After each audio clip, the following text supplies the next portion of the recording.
Here is my idea for the Ian crate. Are you tired of watching your favorite Brutalmoose videos and being frustrated that no matter how hard you try, you'll never become him? Introducing the Ian crate.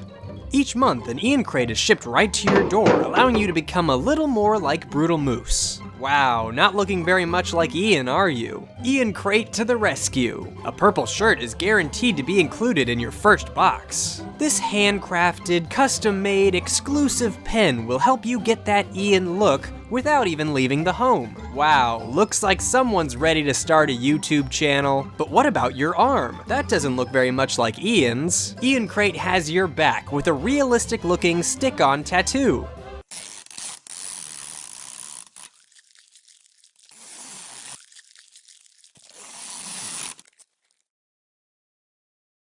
Wow, is that Ian slamming a dunk? It isn't, but it looks just like him. If you subscribe today, you'll even get a stack of patented Ian response cards, so you can easily give an answer when people ask you if it's an Of Mice and Men tattoo. Question time. How do you feel about life in general? Uh-oh, that's a problem. You'll never become Ian like that. Lucky for you, Ian crate included a patented bottle of sadness. Its special formula will have you complaining and nagging at every little thing in no time. And it includes 50 times the daily recommended amount of sarcasm at no extra charge. Well, it looks like you're about ready to hit the town. You've practically become Ian. I don't feel anything anymore. Thanks, Ian crate. That's the magic of Ian crate. Order yours today. Ian crate is not actually a real thing and will probably never be one. I've not seen such bravery. Hey, how many of you remember elementary school? Okay, good. Now how many of you are in elementary school? Well, what the fuck are you goddamn bitches doing watching my fucking videos? Get the fuck out of here. You're too young to be listening to me say fuck. As it turns out, the 8 pages are nothing more than the scribblings of either a severely tormented individual or a 5-year-old. This one even looks good enough to be hung up on the fridge. Either way, we have no way of knowing if these pages were made by Kate. And even if they were, why did she go through the trouble of taping them up in random-ass places in a park? Help! Somebody help! I'm being chased by Slender... Oh shit! A porta potty! Be a perfect place to display my drawing of a tree. Fed up with pictures that accurately reflect real life? It's just how I remember it, but where's the fun? Here at KidPix Studio, we take those boring pictures of real life and transform them into digital images, perfect for posting on social networks or emailing to your friends. Our artists work round the clock to transform your dated pictures into timeless pieces of digital art, guaranteed to last forever. Welcome to Imaginary World. Imaginary World? Fucking Imaginary World? How do I even make a joke about that? But it doesn't stop there. This is Lumina Flowlight, and she's a fairy thing with head tits? I don't even know. But I'm gonna touch him. Knuckles is known for being easily tricked by Eggman, but he really shows off his brilliance in this game. What is this place? Imaginary World. What is this place? Everyone enthusiastically agrees to help her out, except for Knuckles, who is just like, Well, I've got nothing better to do. okay. For no reason at all, we're taken into a minigame, and that's it. What was the accident? Is the tidal wave an accident? Accident? I'm sorry, why not say random game or something? I can think of 100 scenarios where the word accident would be more appropriate.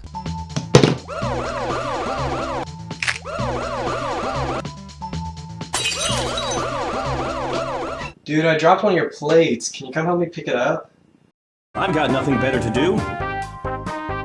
Alright, let's see if I can make a driver that looks like me. Cowboy hat since I'm from Texas. This kind of looks like my facial hair. I've got a blue V-neck, I think. There we go. Perfect. Michelle is a sophomore majoring in insect physiology. She has come to the island to work on a report for school. Let me get this straight. These three people are on an island inhabited by giant killer bugs because Michelle here needs to write a report for school. Not only that, but she is carrying a book that describes the entire island and the bugs on it. So what is the point in coming out here and risking your life in the first place? You're in college! By now you should know that textbook plus Wikipedia equals book report. And going to an island full of killer bugs with Fonzie and a guy too stupid to know not to wear shorts to fucking Bug Island equals death. You better get your shit together, Michelle, or you'll never become a famous insect physiologist like, these guys? You know, I used to like driving, back when it was new and exciting to me, but nowadays I'll avoid it whenever I can. I could have a winning lotto ticket and I'd still say, I have to drive somewhere to redeem this?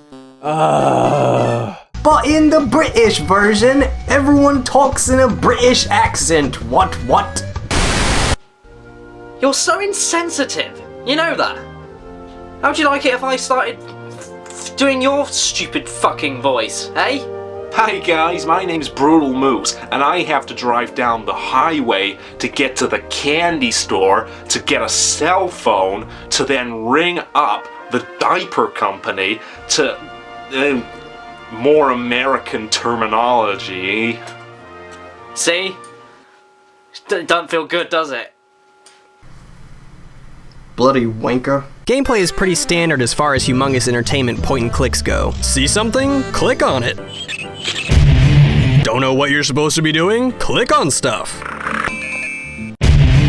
There's X-ray gum, silly putty, nickel, shoe?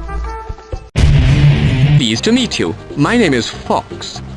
Spy Fox. You know, I've never been a spy before, but I feel like it's not the best profession to be advertising, especially if you're out on a mission. Just seems like there are a few jobs out there that work better if you stay hidden. Hey there, fellow youth. How would you like to try a drug or two? I'm sorry, do I know you? Of course, my brother, it's me, Undercover Cop Joe. How about you and I try one of these LSDs?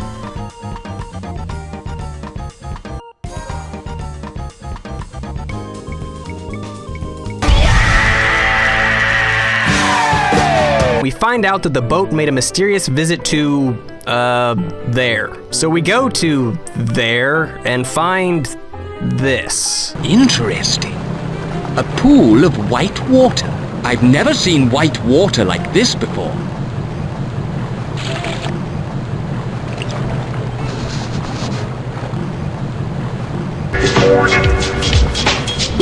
Weird. I just got this text message from Stevie Williams telling me that you already have tickets to Chicago. Holla. How the hell does he know you're here? I'm sorry, are we not gonna address the random person hollering at us in the middle of our conversation? You can't just have someone pop up like that and not explain it. Holla. It confuses people and makes no sense.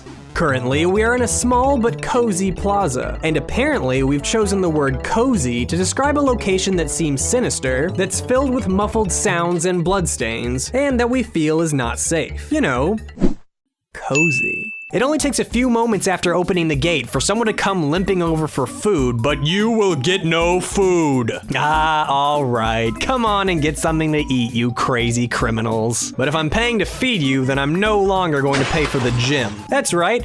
What are you gonna do without your precious gym? Aw, you son of a bitch. Okay, you know what? I'm revoking eating privileges too. Get the fuck back to your dorms.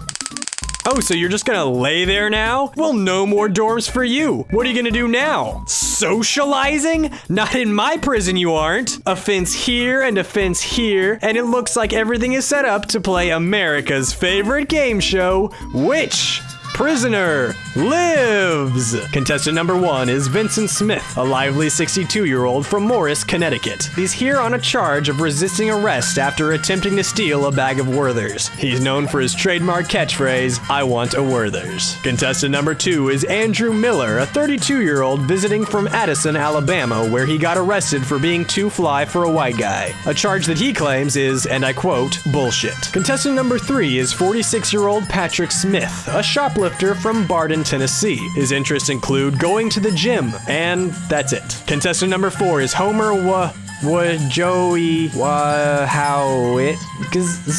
fuck that last name, I hope he loses. Okay guys, I really don't know what's happening here. It looks like an overworld, kind of. I think that's the city we just went into, but what's this thing? Boogie time!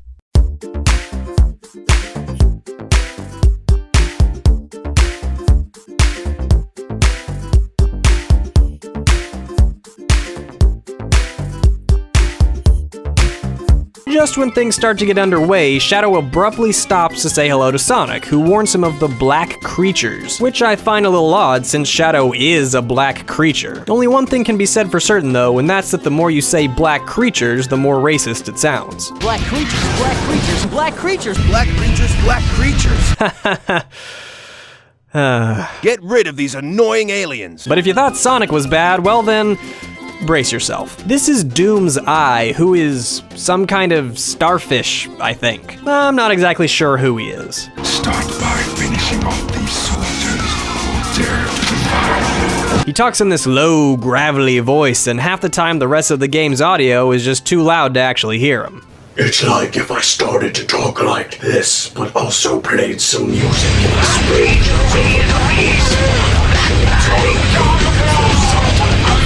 And to avoid touching acid, Shadow hops aboard this spinning, hover, skateboard, helicopter thing.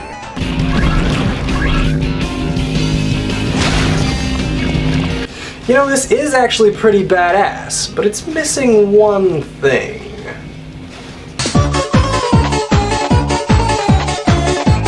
Perfect. Oh my god, I forgot to wear clothes for this scene.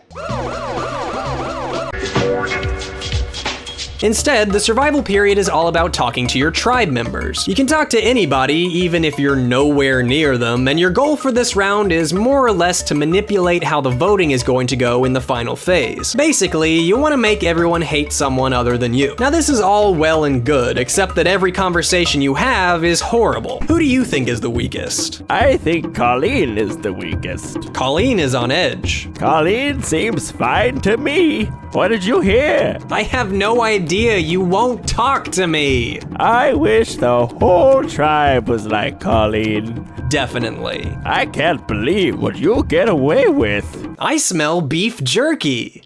The South Palette River. At its deepest, the river rages on at 2 feet, and at its most shallow, it's land. And this water looks like it's moving at the ferocious speed of 0. This river appears extremely treacherous.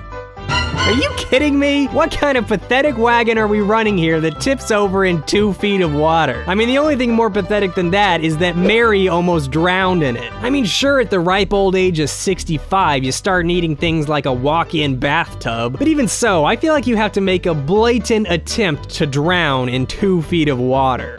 What? I suffered an accidental gunshot? How does that even happen? I mean, did I shoot myself in the foot or something? Well, I better at least journal about it. Maybe some historian will read it one day and be entertained at my misfortune. And so I started my healing process, destined to recover to be stronger than ever before, and possibly have a robot arm or two if I can manage it. There was a scare when my wounds became infected, but after some time, those wounds began to heal. I was bleeding and in pain, so overall I would describe my condition as good. During a visit to Wallow Springs, Mary got a concussion. Turns out that we just can't go near water without her doing something stupid. Putting my past medical experience into practice, I instructed her to sleep for 5 days. But that ain't nothing compared to Mildred's smallpox. I figured it was one of those diseases that you could just ignore and it would go away, but apparently not. For some reason, things started going downhill for me when I decided not to bury Mildred. Leaving Mildred's smallpox-ridden corpse to be feasted upon by passing bears and bison proved to be the wrong decision somehow. Of course, it could also be the lack of food and the fact that we lost more supplies to a river. Again, Mary? You know, we took the wagon through some fog earlier. I'm surprised you managed to stay afloat in that. Holla! I kinda like this guy. 2 things need repairs right in front of him, and he's all, nah, I'm gonna take a break first. You know what? Standing near this stuff I have to repair is just a little much for me right now. I'm gonna go stand even further away. Then when he finally decides he's ready to do some work, he waggles the wrench a little bit and is like, yep, this shit's fixed now. So here's another puzzle. Once again, our goal is to hit the soccer ball against some kind of death device for the cat. In this puzzle, it's a giant microwave. Lovely. The lung rat here can blow the ball across the screen because he has super strong lungs from all the smoking he does. I'm going to use him, Rodriguez, and continue to pretend that this thing never existed. Alright, let's go over this real quick. The ball will be propelled this way, roll down to Rodriguez, who will hit it against the giant button. And go.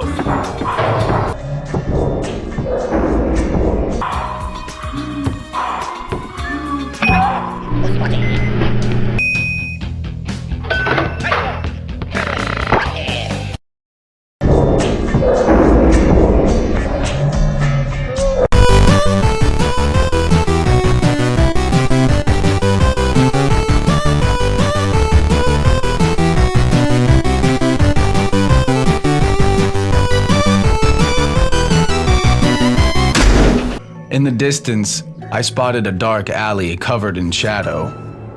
From it emerged a dog. It stared at me with a very blank stare. Period. Woof, the dog said. Woof, woof, woof. Bark. Woof. He continued. You had so many opportunity to make that scary. In a position of responsibility, you may need to make use of the work of inferior people. Well, it looks like it might be time for another collab with Kid Icarus, huh? Let's exercise with the Boobas. Click on a bubble. Place a bubble on the magic ring. Yeah, guys, let's get ready to exercise with the Boobas, the clear champions of physical fitness. You don't get a body like this without a little bit of exercise, and like 2 million Big Macs. Now, if you had to go to an island to save your girlfriend, who do you think you would be fighting? The villain is called the Evil Boss, so it wouldn't be too much of a stretch to assume that your enemies would be mobsters. Of course, that's not the case. Instead, our main enemies consist of dweebs. Dweebs are basically clueless and weak. They're always being ignored and laughed at by women. Bodybuilders are another common enemy. Bodybuilders have always had their way with women. Starting to see a kind of trend here. Devils are, by their very nature, aggressive and determined to have their own way, and also they can't get dates with women. Flaming tikis take their power from the Earth's core and are really horny for women. I really don't see why I have to sit here and wait for computers to answer multiple choice questions. Like, whose idea was this? And it doesn't help that all of the audio clips just sound like I'm watching some huge orgy or something. Yes! Yes! What are you doing? I smell beef jerky. Yes! Okay. Yes! And after it's all over, when Mario is finally able to type, he summons an enormous green block to destroy Bowser's stoned castle.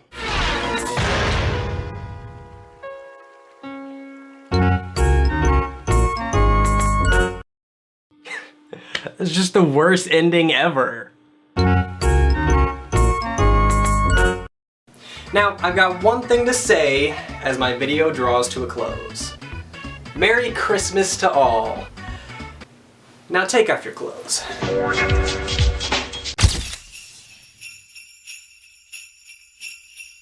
Well, that sure was something.